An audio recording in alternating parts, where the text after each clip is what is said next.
BNP নেতা ইশাক হোসেন কর্তৃক জানে আলমকে নির্যাতন এবং মিথ্যা স্বীকারোক্তি আদায় ও মানবাধিকার হরণের প্রতিবাদে ঝাড়ু মিছিলের আয়োজন করেছে সচেতন নাগরিক সমাজ। আমরা এই মুহূর্তে দেখছি যে সচেতন নাগরিক সমাজের ব্যানারে হওয়া এই ঝাড়ু মিছিলটি জাতীয় জাদুঘরের সামনে থেকে শুরু হয়ে শাহবাগ অতিক্রম করে আসছে এবং তারা বাংলা মোটর অভিমুখে যাচ্ছেন তেমনটি কিন্তু দেখছি।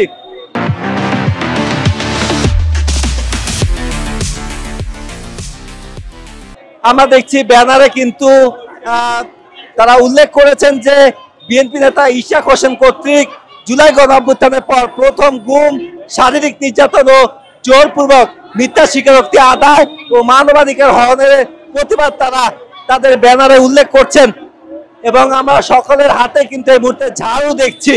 তারা কিন্তু ঝাড়ু নিয়ে আজকের এই প্রতীকী মিছিলে অংশ নিয়েছেন।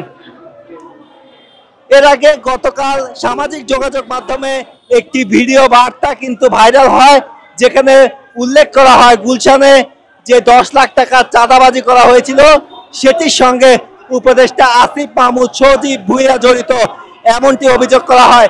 তবে আজ সকালে জাতীয় জাদুঘরের সামনে জানে আলমের স্ত্রী তিনি একটি সংবাদ সম্মেলনে উল্লেখ করেন যে বিএনপি নেতা ইশাক কর্তৃক জোরপূর্বক তাকে নির্যাতন করে সেখান থেকে স্বীকারোক্তি আদায় করা হয়েছে এবং যখনই সচেতন নাগরিক সমাজ এই বিষয়টি জানেন তখনই তারা এই বিক্ষোভ মিছিলটি করছেন। চমৎকার স্বৈরাচারের পাহারাদার,